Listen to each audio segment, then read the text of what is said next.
기도하고 말씀 전하겠습니다. 길이여 진리여 생명 되신 우리 영혼을 또 살려서 저희 주일 예배에 또 이렇게 인도시에 감사드립니다. 이 시간 진리의 말씀을 전하고자 합니다. 전한 말씀에 진리의 영이 또 함께 되어서 우리가 진리를 깨닫고 말씀의 능력으로 우리 삶이 받아받고 하나님의 쓰임받는 귀한 도가 될 수 있도록 주님께서 함께하여 주시옵소서. 우리 가는 발걸음마다 주님께서 함께해 주시고 그리스도의 빛을 바라게 하여 주시고 우리가 예배 중심, 삶의 중심에 그런 삶을 살 수 있도록 주님께서 저들과 함께하여 주시옵소서. 믿사오며 주 예수 그리스도의 이름으로 감사하며 기도합니다. 아멘. 할렐루야. 오늘 하나님께서 저희들에게 주신 말씀은 사도행전 13장 1절에서 3절 말씀으로 부흥하는 교회가 되라 하십니다. 부흥하는 교회가 되라 하십니다. 이런 제목으로 할 말씀을 선포하겠습니다. 이 말씀이 선포될 때 성령의 감동으로 하나님께서 원하시는 성장하고 부흥하는 우리 반석교회가 되기를 이 시간 축원합니다. 사랑하는 여러분 만나서 반갑습니다. 또 옆에 분과 인사 한번 나누겠습니다. 예수님은 우리를 사랑하십니다. 저는 오늘 여기가 승기의 두 번째예요. 첫 번째 한번 전했어서 여러분 아닌 분들도 많이 계시고 저는 너무 반갑습니다. 저는 교회를 좀 늦게 다녔어요. 제가 교회 다닌 지가 40이 넘어서 교회를 처음 나가봤습니다. 근데 제가 고전은 사업을 하냐고 세상 쪽에 살다가 사업이 쫄딱 망했어요. 그래가지고 뭐 공장하고 집도 다 경매로 넘어갔고 그때 참 방황할 때가 있었어요. 방황할 때 이제 집에 우리 누님이 교회 다니시는데 저한테 권면하는 게 교회를 가봐라. 그래서 교회를 가서 거기서 하나님을 만나게 된 거예요. 그 만남을 통해서 제가 변화가 된 거예요. 그전에 친구하고 술 좋아하고 세상 어울리는 거 좋아했다가 교회 가면서 모든 걸 다 내놓게 되더라고요. 친구들도 멀리하게 되고 또 예수님을 만나게 되니까 마음의 기쁨이 좋아요. 기쁨을 충만하고 어디 가다가 십자가만 보면 이렇게 좋은 거예요. 그래서 저는 이렇게 가다가 특히 큰 교회 같은 거 건물이 크고 아름다운 교회 그런 거 보면 참 좋은 교회다, 훌륭한 교회라고 생각하게 됐습니다. 물론 뭐 틀린 말은 아니에요. 근데 요즘에 제가 보면 이렇게 교회가 크고 아름답고 성도수가 많다고 결코 하나님께서 칭찬받는 교회는 아니라는 것입니다. 하나님께 칭찬받는 교회는 어떤 교회냐? 성도들이 와서 기쁨을 느끼고 또 감사를 느끼고 행복을 느낄 수 있는 교회. 그게 진정으로 하나님께서 좋아하는 교회, 기뻐하는 교회입니다. 제가 우리 젊은 친구들이 교회를 좀 많이 멀리 좀 하고 있어요. 교회보다는 세상이 더 즐겁고 재밌다는 것입니다. 근데 우리는 어떻게 교회를 나가야 됩니다. 왜 그러죠? 교회에서 구원받기 위한 것이죠. 근데 최근에 제가 한번 기독교 신문을 한번 본 적이 있어요. 근데 좀 문제가 개척한 교회보다 문 닫는 교회가 2배나 더 많다는 거예요. 그만큼 성도수가 준다는 거예요. 제가 교회를 다니고 처음 할 때는 참 엄청 궁금했습니다. 2000년도 막 초반이니까 그때는 1000만 성도, 1200만 성도밖에 해도 부흥회들끼리 엄청 부르다가 어느 서서히 식어가기 시작했습니다. 그래서 요즘에 우리 한국교회가 약 침체기에 들었습니다. 왜 그럴까요? 그 원인이. 교회 안에 예수님이 없기 때문입니다. 교회 주인은 누구죠? 예수님이죠. 예수님 중심으로 해서 예수님 주인이 되어야 되는데 사람이 우선이고 물질이 우선이에요. 그래서 교회가 인본주의로 물질주의로 변화가 되는 거죠. 그렇기 때문에 문제가 되는 거예요. 그리고 여기는 알았지만 큰 교회들은 각자 자기 직분들이 있어요. 직분들은 뭐냐? 섬김과 협력의 관계입니다. 근데 그 직분이 탈색이 돼가지고 권위가 있고 다스림이 있어요. 그러니까 계급이 된 거예요. 그 교회가 계급화가 됐다는 거예요.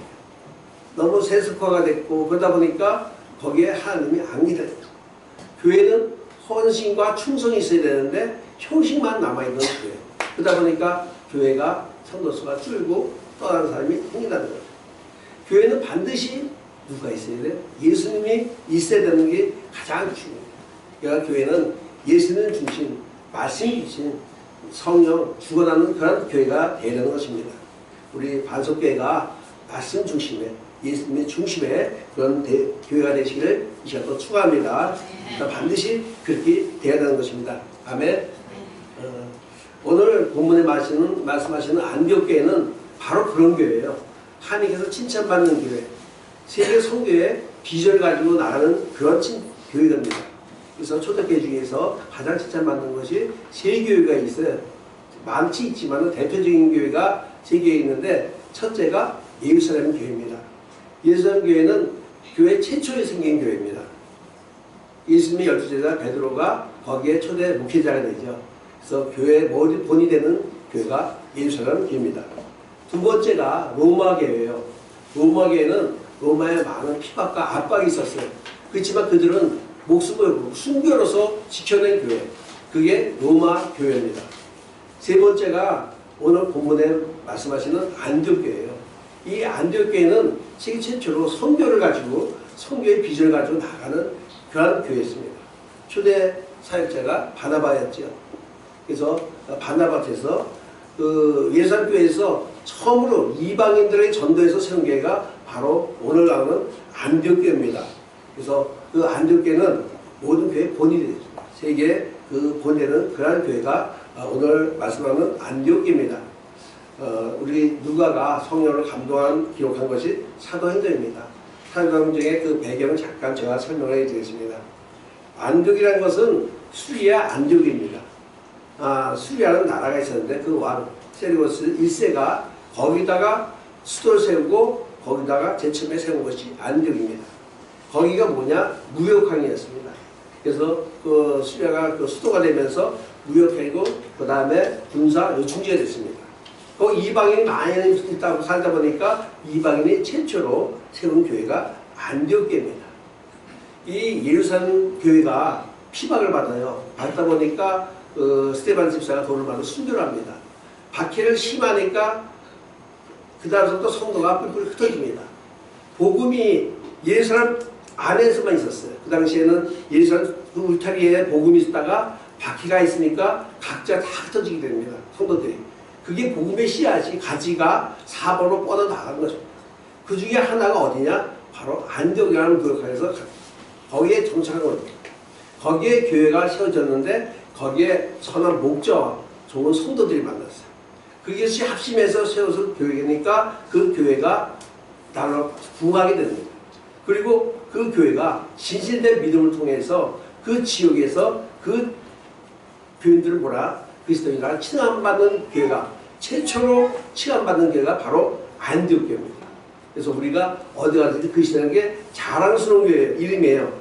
세상 사람들이 가장 본받는 게 그리스도라는 이름이 안디옥 교회에서부터 처음 출발한 이름입니다.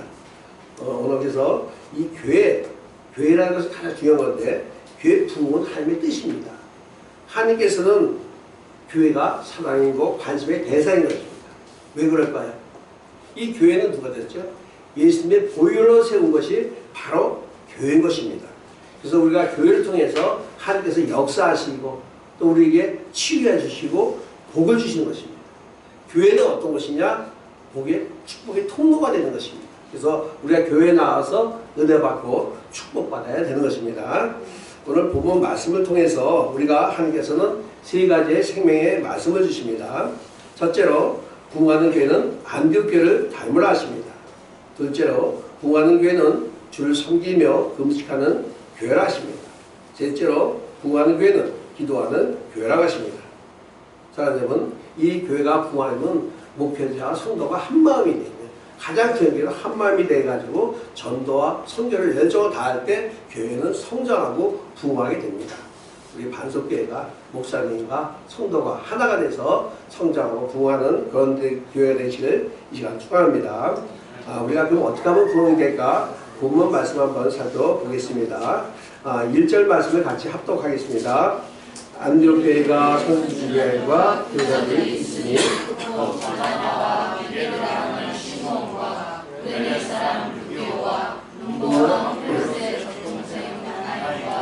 및 사오리라. 아멘. 안디옥 교회 그 구성원들, 이 구성원들이 한 번씩 나열되어 있습니다. 이 구성원들 보면 좀 재미가 있고 좀 흥미가 있어요. 여러분들이 많이 성경보다 낯익은 인물들이 나옵니다. 거기서 이 구성원을 보면서 안디옥 교회의 특징을 좀 볼 수가 있어요. 어떻게 되냐? 거기 보면 귀족과 평민이 함께하는 그런 교회라는 의미입니다. 여기 본부는 헤롯의 젖동생 마네인이 나옵니다. 그 당시에 그 권력자가 누르면 헤롯 왕이에요. 로마에서 임명한 왕, 이스라엘을 다스리는 왕족입니다. 그래서 부귀와 권력 다 갖고 있는 사람의 젖동생, 같은 엄마의 젖을 먹고 자란 동생이 마네인입니다. 그 귀족이면서도 그 안적교회 지도자의 이론이 했던 것입니다. 그래서 귀족이면서 평민과 함께하는 그런 교회가 됩니다. 그리고 이 교회 특징이 부자와 서민들이 같이 하는 교회. 이 마네인도 부자잖아요. 권력가 있지만 우리 초대 목회자 바나바도 부자였습니다. 바나바가 예선교회가 재정이 어려울 때 자기 밭을 팔아서 헌납합니다. 그만큼 여유가 있다는 얘기예요. 뭐 자기 다 준 게 아니라 헌납하고도 재정적으로 여유가 있는 사람이 바나바였습니다. 그리고 아내도 귀족이기 때문에 부자였습니다. 부자와 서민들이 함께하는 그런 교회였습니다.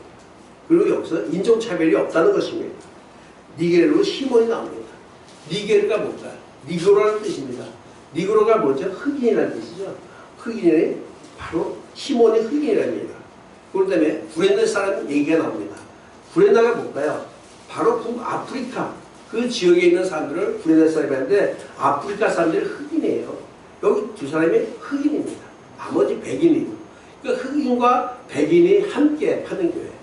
특히 미국까지 목사님 이제 미국 가셨지만은 미국에는 차별이 심해요. 백인은 백인교회, 흑인은 흑인교회를 따로 합니다. 제가 지난주에 중국에서 있다 왔는데 중국에도 마찬가지예요. 중국에는 삼자교회가 있어요. 삼자교회는 정부에서 인정하는 교회. 성경이 우리랑 달라요. 정부에서 지시하는 성경을 했고 그 다음에 지하교회에 있어요.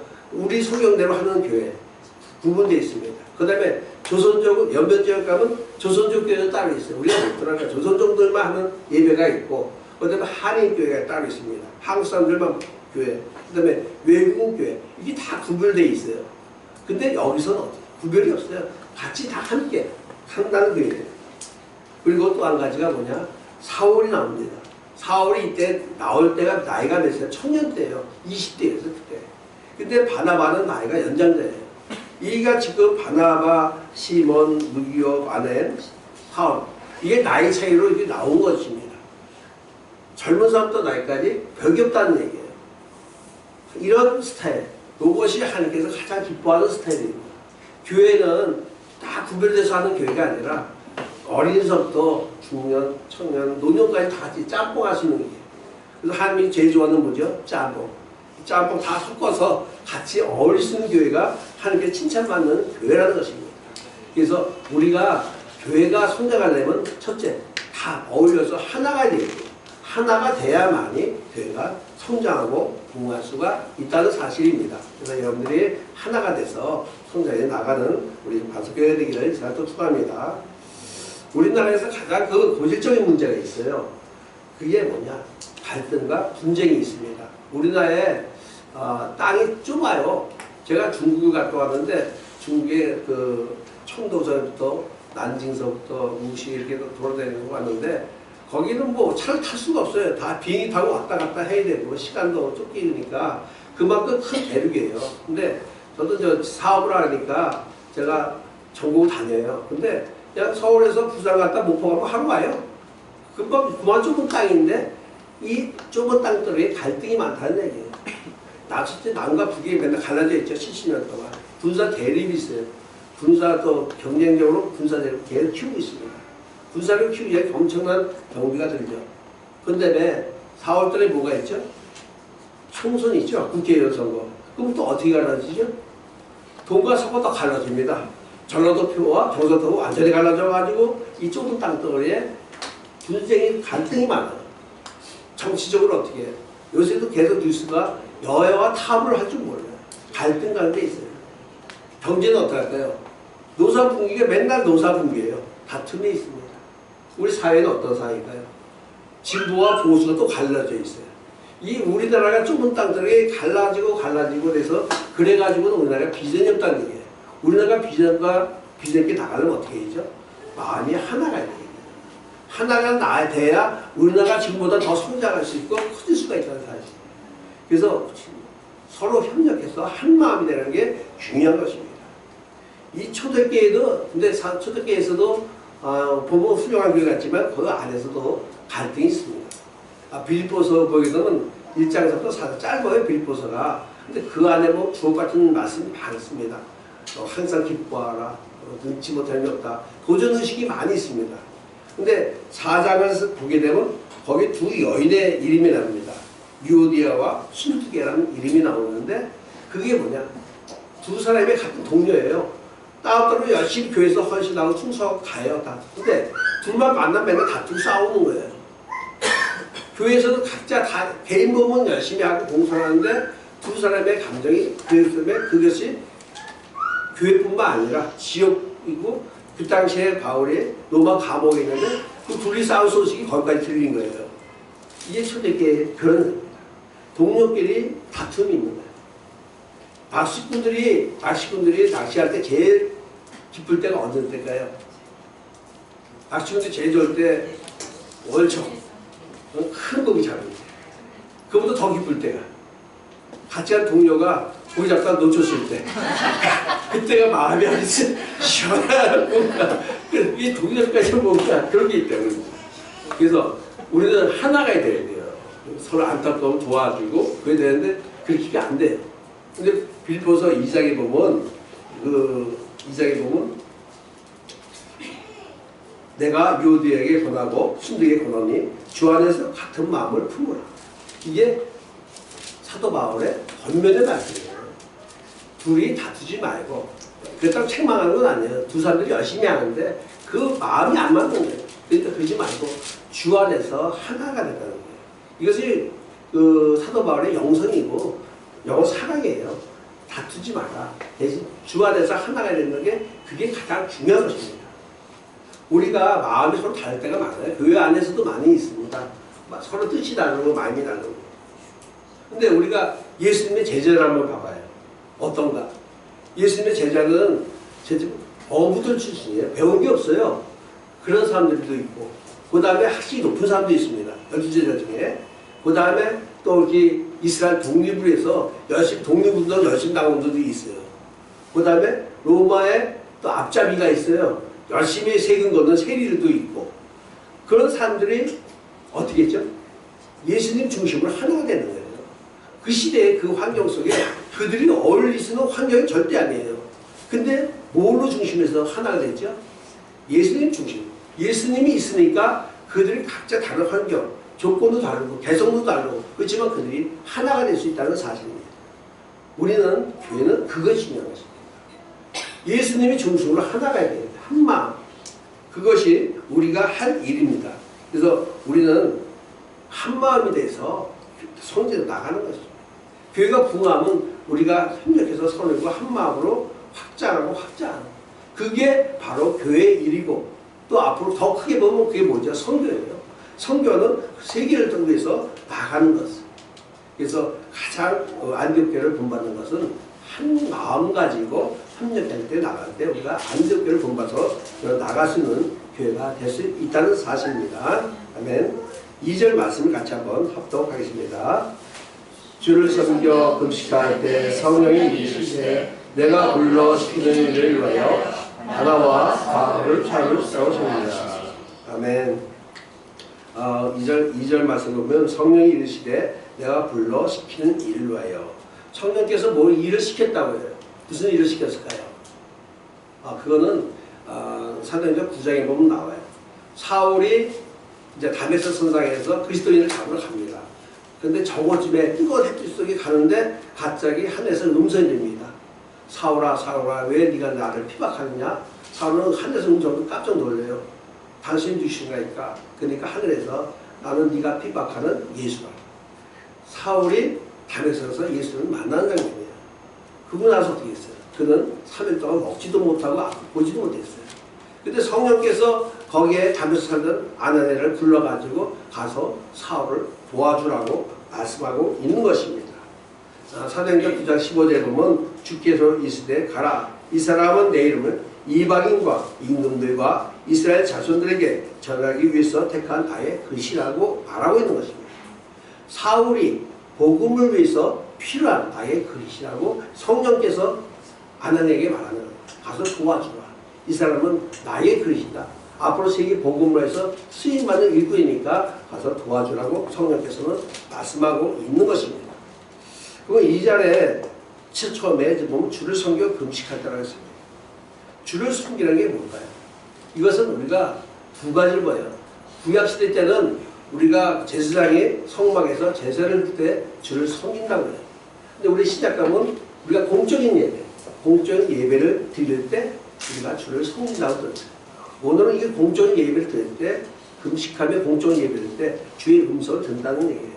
왜 금식하며 들었을까요? 어떤 목적을 위해서 합심해서 기도할 때 공적인 예배를 통해서 음성을 듣다는 얘기예요. 우리가 예배를 오늘도 예배를 드리지만은 공적 예배가 중요한 게 있습니다. 우리는 공적 예배를 통해서 그냥 오는 게 아니에요. 그냥 왔다가 그냥 목적 없이 그냥 가게 돼 있어요. 근데 아침에 예배에 오기 전에 내가 마음에 작정하던 거, 소원하던 거, 뭐 준비하는 일들 이런 걸 가지고 올 때 예배를 통해서 우리가 들을 수가 있어요. 우리가 공적인 예배에 어떻게 하죠? 먼저 찬양을 하죠. 찬양을 부르면 그 가사 속에 내가 뭔가 마음의 움직임이 있습니다. 그 다음에 기도를 하게 됩니다. 기도 가운데 뭔가 내 안에 마음의 찔림이 있습니다. 들어오는 게 있어요. 그리고 말씀이 있습니다. 말씀을 듣습니다. 이런 걸 통해서 내가 갖고 온 목적이 있어요. 내가 수금이 있고 계획이 있을 때 그거와 나와 맞는 이야기가 있습니다. 그게 내 말 말씀으로 내 마음을 찔러줘요. 그것이 공적 예에서 닿는 거예요. 그래야 예배에 은혜를 받게 돼 있어요. 예배를 받고 나서 은혜 받고 내가 돌아갈 수가 있는 거죠. 목적이 있어야 가야 돼요. 근데 목적 없이 왔다가 그냥 변화가 되질 않아요. 하나님과 만나야 돼. 내 인생이 바뀌려면 하나님과 만나줘야 인생이 바뀔 수가 있다는 거예요. 제가 한 교회에 있을 때 우리 박사님 같은 교회 다 있었는데 거기 있을 때 성가대에서 16년을 했어요. 성가대석은 강대석보다 한참 높아요. 거기 딱 있으면 전체가 다 보여요. 성전에 누가 왔는지 다 보여요. 근데 거기 제가 일부 예배니까 아침 7시 예배 성가대예요. 사람이 많지가 않아요. 일부 예배니까. 근데 제가 좀 이상한 걸 많이 봤어요. 아, 예배 중간에 온 사람들 꽤 돼. 어떤 사람이 예배 다 설교 다 끝났는데 와요. 근데 그런 사람 듣기가 뭐냐? 예배 끝나자마자 제일 먼저 가. 근데 저 사람들은 왜 예배에 왔나? 예배 참 앉아있는 10분, 15분 잠깐 왔다가 가요. 근데 그런 사람들이 일부 예배 때 꽤 많이 나타나요. 그래서 제가 성가대에서 이해를 못했는데 나중에 이해가 가더라고요. 제가 이 여행을 가다 보니까 그렇구나. 이 일본에서 하는 주특기는 뭐냐면 항상 수첩을 갖고 다녀요. 그래서 어디 명승지나 관광하면 다 기록을 해요. 보면서 다 기록해보고 하는데 이 한국 사람하고 중국 사람 주특기가 뭐냐? 때로 몰려왔다가 가서 사진만 찍고 빨리 내려와. 어디 가냐? 다음 행선지하는 식당 가요. 식당 가서 2시간 동안 밥 먹고 행선지에 오고 10분도 안 있어요. 그러니까 왔노라 보았노라 찍어 놀아야. 이 예배도 똑같아요. 예배도 우리나라 상 스타일이 참석하는 의의가 있어. 근데 그러면 변화가 없다는 거예요. 내 삶 속에 뭐 변화가 있어야죠. 근데 그 사람들 하는 얘기가 뭐냐면 뭐 참석만 해도 뭔가 마음에 후련한 게 있대요. 그리고 한 주간 뭔가 풀리가 있고 또 아침에 일찍 가는 사람들이 뭐냐면 골프 쳐요. 골프 칠 때 볼이 잘 맞는데요. 뭐 잠깐 왔다 가고 필이 있대요. 저도 골프 사업하고 있지만은 볼 모래에서 어떻게 이 느낌일 거예요. 내가 잠깐 방구 왔으니까 잘 맞겠지. 마음에 그런 생각이 잘 맞아요. 그거는 어떤 인생의 변화가 생기는 게 아니라 기분이에요, 기분. 근데 예배는 왜 왔냐? 내 삶을 변화시키는 거예요. 내가 작정하고 왔을 때 내가 계획이 내 생각이 아니라 하나님의 말씀을 듣고 내 생각을 바꿔주는 거예요. 그게 예배의 가장 중요한 핵심이에요. 그냥 왔다 가는 건 예배에 의미가 없는 거예요. 그래서 우리가 이 공적인 예배 항상 아침에 오시기 전에 내가 나의 교회 앞으로 내가 꿈꾸는 것이 이거 있는데 이게 내 생각인지 하나님의 뜻인지 예배 가운데 말씀 읽는 가운데 찬양 속에서도 많이 나와요. 찬양 부르다 보면 그게 나한테 들리는 것 같아요. 그 영적으로 느낀 게 있어요. 거기서 내 삶이 변화가 돼요. 진로를 바꿀 수가 있답니다. 내가 진로를 바꿔놓으면 삶이 변화가 되는 거예요. 제가 옛날에 있죠. 옛날 세상 속에 있다가 하나님 만나서부터 바뀌는 거예요. 옛날 친구들 한 명도 없어요 지금.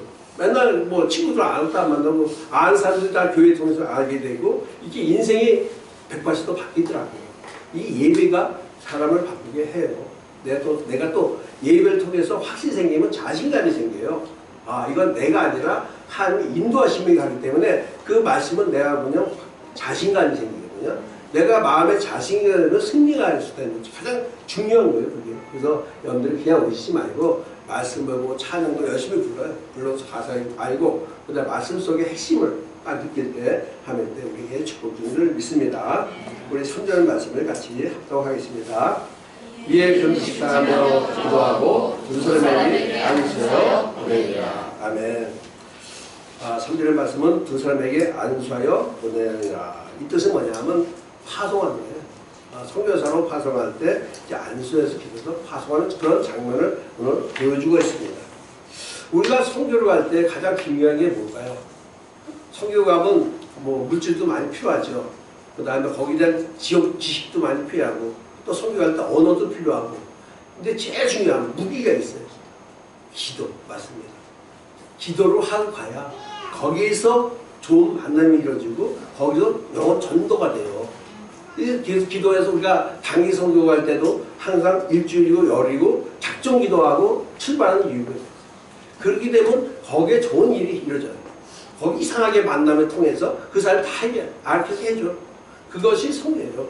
가장 중요한 게 기도하면서 하는 거예요. 여기서 이 부분은 성령께서 시키는 데에서 금식해도 기도할 때 응답받는 게 뭐냐? 두 사람을 보내라는 거예요. 바나바와 사울을 내보내라. 근데 바나바가 누구예요? 사울이. 거기에 제일 훌륭한 목회자예요. 안디옥교회 기둥이에요. 근데 갑자기 기도하니까 내보내라는 거예요. 성도들 마음이 좋겠어요? 할 수 없이 그것을 내버릴 수밖에 없어요. 성령의 지키는 일이라. 그렇지만은 순종하는 마음으로 바나바와 사울을 선교사로 파송을 시킵니다. 그것이 희생과 헌신이에요. 왜? 더 큰 세상을 보기 위해서. 우리보다도 더 넓은 세상에 축복을 주기 위해서.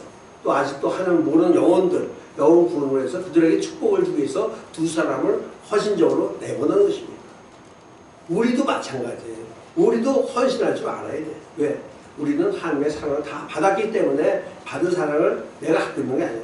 보내줘야 돼요. 내가. 그것이 가장 중요해요. 우리 하나님께서는 우리 모든 사람을 다 사랑해요. 못난 사람이나 잘난 사람이나 또 많이 배운 사람이 못난 사람 똑같아요. 또 천파가 없이 모두 사랑의 하나님이십니다. 하나님은 우리 모두를 사랑하기 때문에 그 사랑 우리 받았잖아요. 어떻게 받았을까요? 하나님께서는 독생자 예수를 우리한테 보내주셨어요. 예수님께서는 자기 모든 걸 왜 줬어요? 우린 받았습니다.